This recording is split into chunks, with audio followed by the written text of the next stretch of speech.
party list. The reason for the suspension is because, as I've said, this is the official canvas of the National Board of Canvassers. And the official canvas of the National Board of Canvassers, after the end of the balloting at 7 o'clock in the evening, we will now follow the ladderized system. In which case, wala pa kami ika-canvas magmula kagabi ng alas 7 until kaninang umaga, because lahat ng lumalabas officially from the PICOs will go to the Municipal Board of Canvassers first.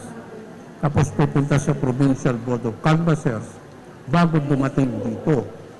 So, we expected na darating dito siguro kaninang umaga. Di ba? So, sinuspend namin ang proceedings kahapon because we are following under the official canvas, we are following the ladderized system. That's what I explained yesterday. Sir, hindi, and therefore, we cannot canvass anything yet because wala pa namang certificate of canvass na dumarating dito at darating in the evening, last night. Sir, sorry po. Ang point ko po is, bakit naging 335 yung first actual na canvas mo na votes, yung kanina pong binasa? Kasi tinitingnan natin kung may dumating namang certificate of canvass after following the ladderized process. So, sir, hindi ho naman kami magagaling masyado na mapipredict namin eksakto kung kailan darating yung mga certificate of canvass. Ngayon, sabi namin, estimate namin, darating ng 10 o'clock. Diba? Kaya kami ng 10 o'clock, magre-reconvene kami. So, nag-reconvene naman kami. Kaya lang, medyo nahuli pa nga. Siguro mga almost 11 na nung lumabas kami. So, nag-umpisa na kaninang 11 o'clock ang reconvening namin. Ngayon, bakit nahuhuli? Hindi naman nahuhuli. Talagang may proseso lang. If you will read our general instruction, we are following it very strictly. Kaya nga ako napapagod na pumunta roon, babasahin, ilalabas sa kukunin, i-generate muna, titignan nyo, pakikita sa tao, tapos gagawin, i-generate, pipirmahan namin, lalagyan pa namin ng tab mark.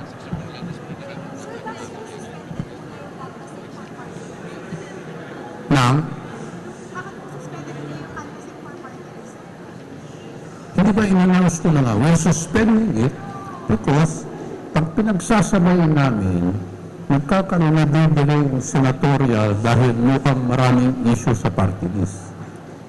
And therefore, kung pagsasabayin namin yan, as what you have seen, if you were watching the proceedings, party list ang nagkakagulo. Kasi meron nga kami dinisqualify na 12. Yung status ng 12 nito, dinisqualify na namin, pero they have the right to go up to the Supreme Court. In the meantime, nag-uumpisa na, tapos na eleksyon, nandun sila sa balota, meron silang mga boto. Ang issue ngayon is, bibilangin ba namin at ikakanvas mo namin yung boto ng 12 na disqualify namin. Sinasabi ni Congressman Colmenares, hindi dapat. Sinasabi ng iba, hindi dapat. Sabi, pwede o hindi, itali mo muna separately. Kami, ang ruling namin is tatanggapin namin conditionally. Ikakanvas na namin conditionally. So, since there are varying positions and rulings and positions of all the parties, including the Commission, we decided to go out first and deliberate. Sabi namin, makakagulo kung palagi natin susundan itong proseso nito. So, the better move is for us to suspend first the party list, proceed with the senatorial, so that we can finish the senatorial immediately. Since apparently there are no issues regarding the senatorial canvas, we shall finish this as what we have actually undertaken and announced. Within a period of 48 hours, we will attempt to finish the senatorial canvas. That will be up to 7 o'clock tomorrow evening. After which, we shall move to the party list.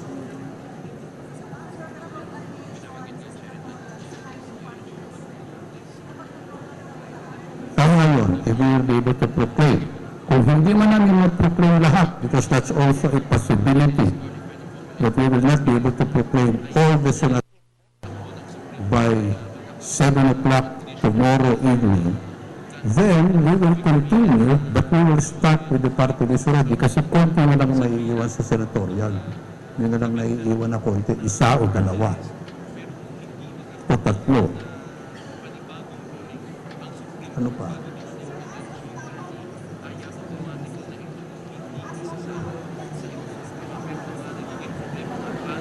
Hindi ko alam. Hindi ko alam. Nandun sa loob. Titignan ko kung ilan na. Because ang agreement namin kanina is this will be a 24-hour canvassing.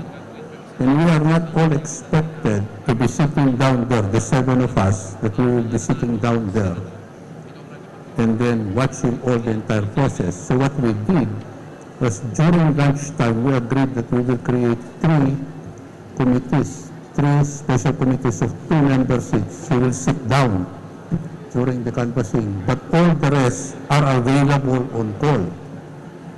So kanina, if you will notice, in the afternoon, dalawa na lang ang nakaupo ron. Si Commissioner Dia at si Commissioner Yusuf. Kasi tige 8 hours silang 6. Ako, wala akong duty, matutulog lang. Pero actually, ang duty ko is nakaabang lang ako dyan at kung kailangan kami, pupunta ako.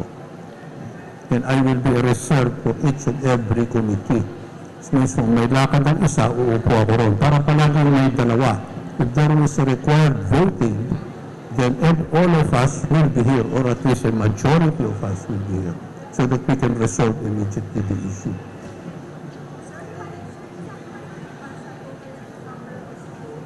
Ano?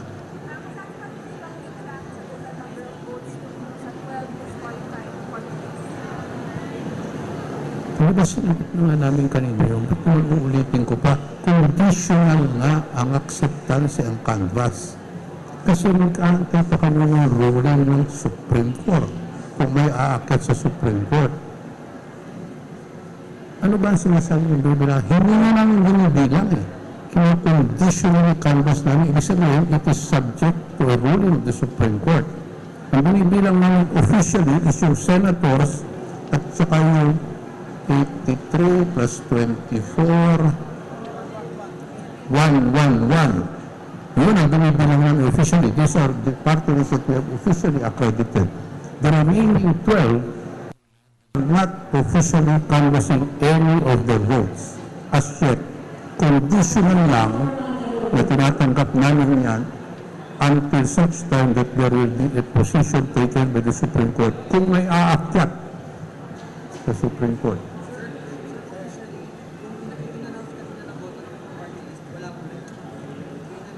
Hindi, kinanvas na namin una, yung sa Binaras. Tapos na yun. I have already ordered the inclusion of that, except for the 12, dahil conditional yun.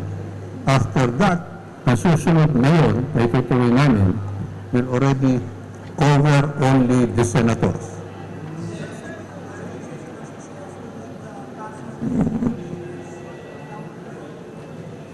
Anong password?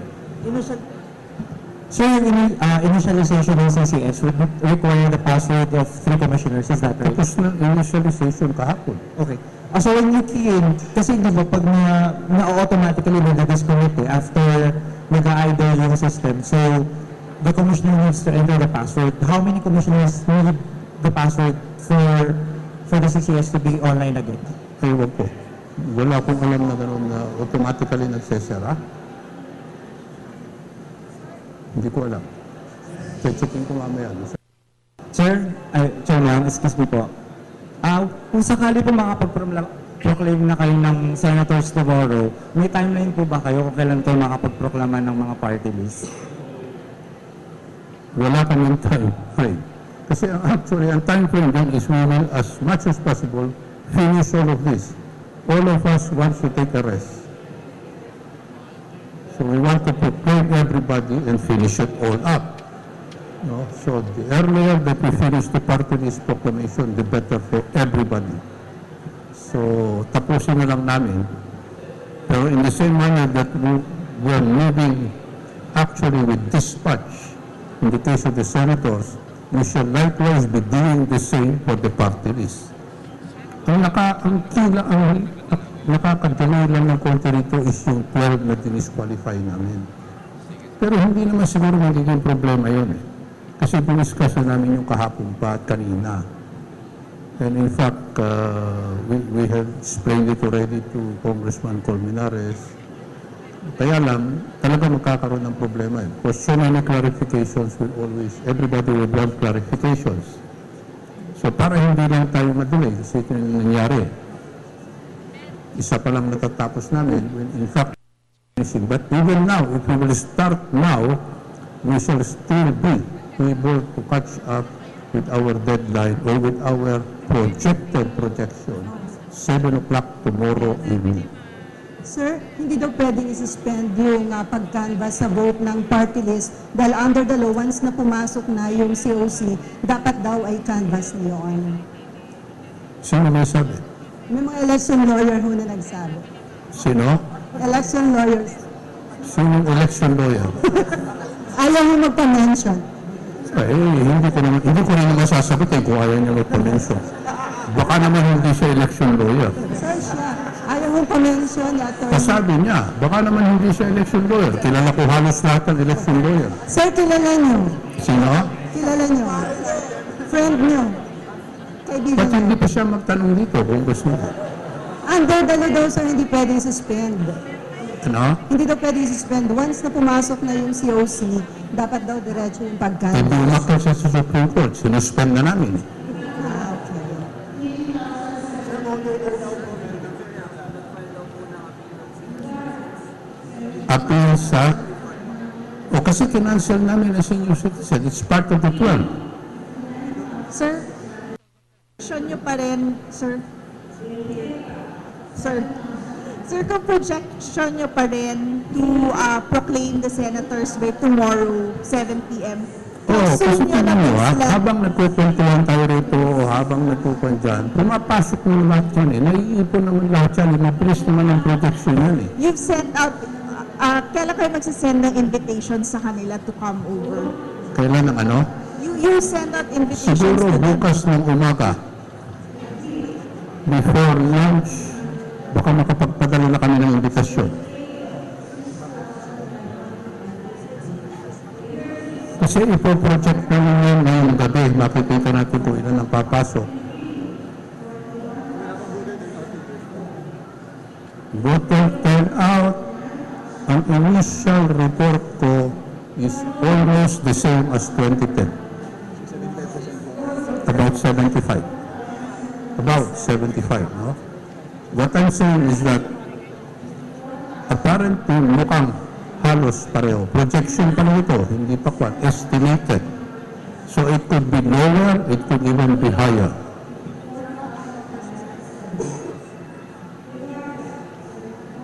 Hindi ko rin alam, hindi ko nakuha eh. Nakuha ang overseas. Ang low turnout lang, isa lang. Yung local absentee. Sir,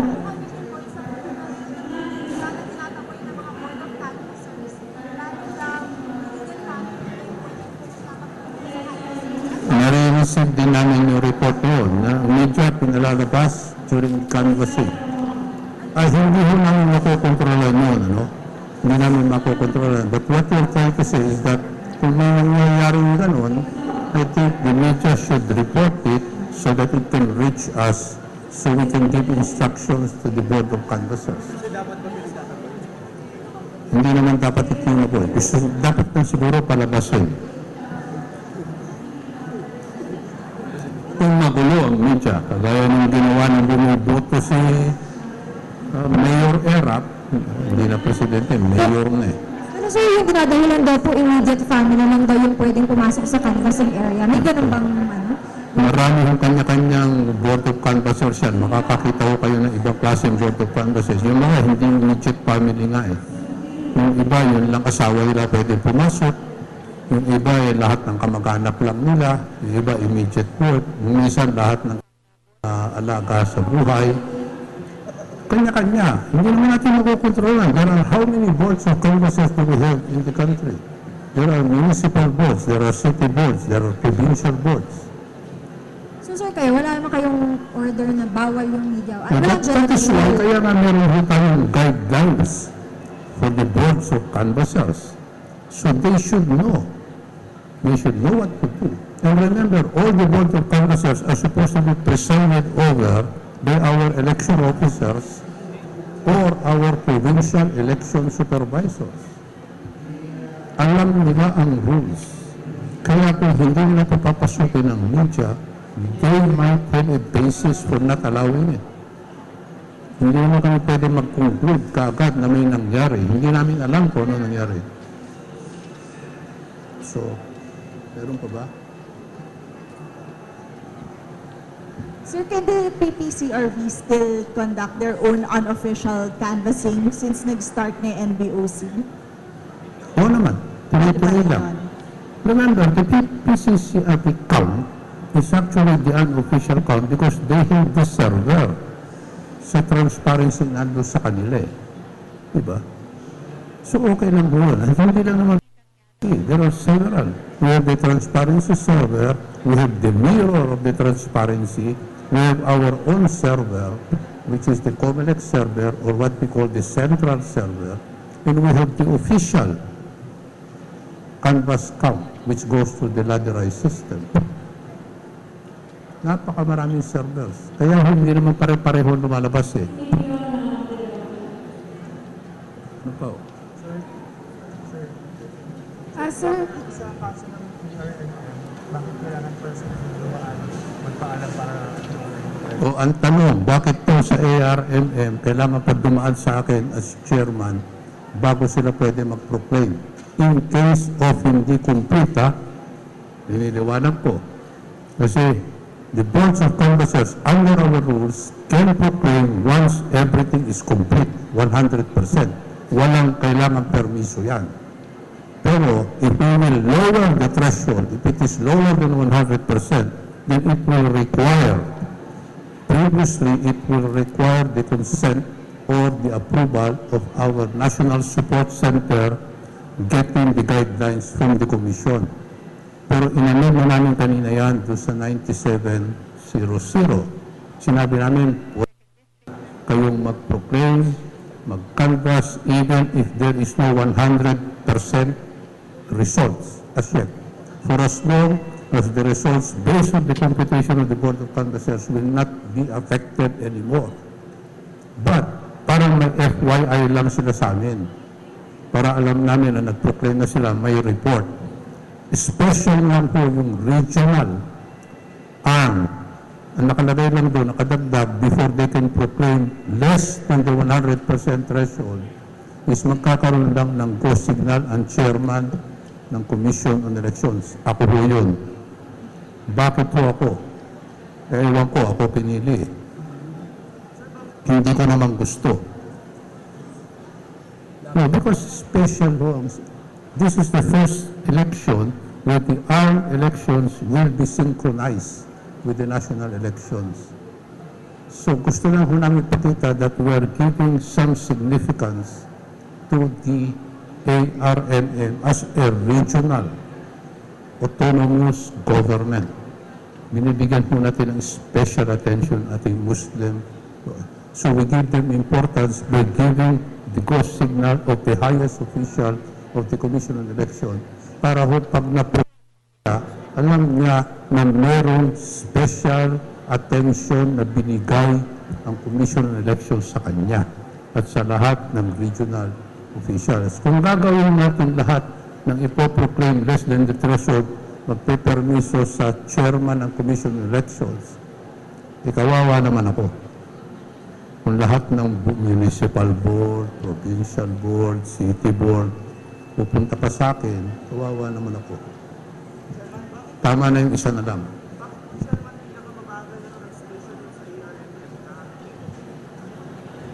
Hindi ko alam kung bakit mabagal. Mabagal ba? Saan? Transmission. We're talking of the transparency, which means this is the electronic transmission from the PCOS direct to the server. Tama yun? Sir, last question. Hindi ko lang po sasagutin muna. Binabantayan lang namin yun at we're trying to check on it. Sir, posible po bang ma-delay ng paglabas ng decision ng SC yung sa appeals ng mga disqualified PLs? Posible po bang ma-delay po ng paglabas ng decision? Pwede naman madelay eh. Pero ang sinasabi namin, I think the SC or the Supreme Court, based past experience, generally acts immediately. Not necessarily on the decision on the merits, but at temporary issuances are being made. So a temporary issuance, either in the form of a temporary restraining order or a status quo ante order, could come out pag inakyat na nila. Umakyat na nga ang senior citizen, meron kaming alam na akyat pang mga iba, yan ang pinagbibigyan lang namin. Just to make sure. Kasi kung hindi namin sisiguraduhin yan, baka magkaroon na naman ng issue ng due process, hindi pinayagan umakyat sa Supreme Court, binilisan namin lahat. Pero we cannot afford to delay the immediate proclamation of the senatorial candidates just because there are several issues in the party list.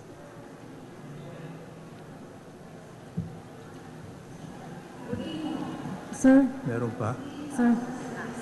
Sir, sa tuloy-tuloy na canvassing, ang sabi po kanina, 2 commissioners ang naka-assign.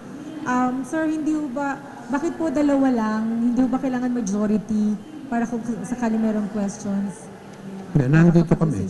Actually, hindi kami nag-dissolve. In fact, continuing ang presence namin, hindi lang kami pero hindi kami, meron kami palaging majority rito. Basta nagkaroon ng main issue, lalabas ang 2 o 3 o 4 or 5. Basta magkakaroon ng quorum to actually rule on issues. Kaya kanina, nakita nyo, bigla kami lumabas, nandun na kami lahat. Nandyan lang kami sa palipaligid. Yung pinakamalayo pupuntahan namin, dyan sa isang hotel, dyan sa likod. At dyan natutulog lang kami kung wala nangyayari. Pag tinawag kami, gigising kami, maski na hindi mo na may buksan ang mata mo, pupunta lang kami rito to rule. Nandyan na kami sa paligid. At nandyan, most of the time, nandito lang na kami.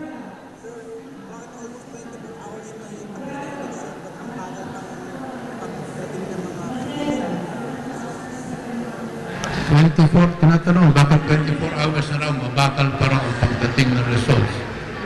Ang problema natin sa mga Pilipino, nung ako nagpa-practice, 1 linggo na, wala pa kami nakikitang napoproclaim. 2 linggo na. Ang problema, nasanay tayo ng 2010, nagkabiglaan, lahat tayo nakulat. Ngayon, gusto natin ma-proclaim na lahat in 5 hours. Ngayon, naiinip na tayo 2 araw. Wala pa tayong 2 araw. Naiinip na tayo. Hindi ho mabakal ang dating. Hindi ho mabagal ang dating. Napakabilis na. Kaya lang, ito, let me just announce this for the clarification of everybody. Yung transparency at saka yung server receipt, because direct to the server, mapapansin nyo ng pagputok kagabi after 7 o'clock, napakabilis. Di ba? In 30 minutes, meron na mga 20%. In 1 hour, it's about 30% na pumapasok sa mga servers. Umakyat na lahat ito sa 75%. Ngayon, slow down na. Bakit ito nag-slow down? Meron pong reason yan, pero hindi ho namin i-announce kung bakit. Nag-slow down na. Maliit na ang dating ngayon. 75, 76, 76.5, 77%. Bakit po?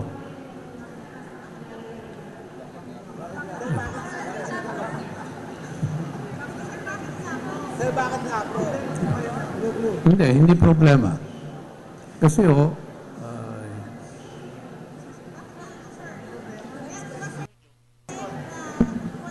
sasabihin. Hindi because there are areas where there are no, there are areas where there are no signals. So naiipit yung iba. Ano ba ang contingency pag naiipit at walang signal? Kukunin nyo si F-card, ibiyabiyahe sa munisipyo itatransmit. So may nawawalang 2-3 oras. Hindi ho naman konti ito. Hindi naman konti ito. So medyo nade-delay. Kaya yung mga mabibilis, yung may malakas ang transmission, pasukan ka lahat yan. Matraffic. Pasukan lahat sa umpisa.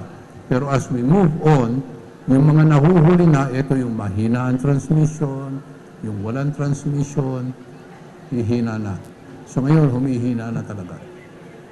Anyway, habang humihina yan doon sa direct server, gumagalaw naman yung laderize, yung official. At yun naman ang magiging basis ng proclamation, hindi naman yung unofficial transmission. Yun ang mga walang signal at saka mahina ang signal ay hindi may sinasabi kung nasan. Kasi yun yung mga may linagay kami mga vegans, may VSAT para makatulong sa transmission. Meron din mga areas na hindi rin kaya, so minumove physically. Sir, you mentioned po kanina na around 250 na yung na-monitor na naglukong PCOS machine. Tama po ba? It's beyond what you expected? 258? Bakit po it's beyond what you projected na maglolokong PCOS machine? O gano'ng karami? Ang projected na 258? Hindi po. Di ba originally sabi niyo dati 200? Actually, ang pre-check ko nga, it will not reach 200. Ayun yan, sir. Bakit lumampas? Naiiyak na nga ako, bakit lumampas eh. Pero when we compare it to the 2010 elections, there were 450 na nagkaroon ng mga problema. Sa PCOS, we're talking about the machine. Out of the 76,000, 450 ang medyo nagkaroon ng malfunctioning. Ngayon, we have 78,000, increase so by 2,000, and yet I predicted less than 200. It has reached about 250 o 258 ang reports namin.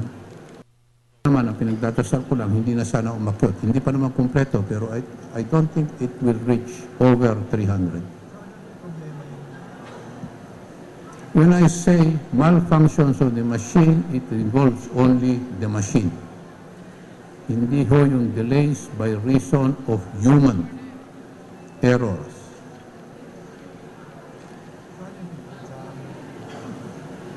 Magpas pa rin sa threshold nyo. Oo. Lumagpas. Pero hindi pa rin masyadong masama. Hindi naman lahat ng hinihingi namin pinagbibigay. Pero the general impression is okay. Of course, my friends in the outside would still say, this is not successful. Tapos na ho ang eleksyon. Maawa naman kayo sa amin. Hindi ba naman compare naman sa 2010, nagbigay na rin naman ng statement si Presidente Aquino. Nagbigay na ng statements karamihan. Pero yung mga kaibigan ko sa labas, tumahimik na nga yung iba, pero meron pa rin nag-iingay. Siguro naman, let me just make this formal announcement now. After everything is finished, I will make a formal announcement about my friends in the outside.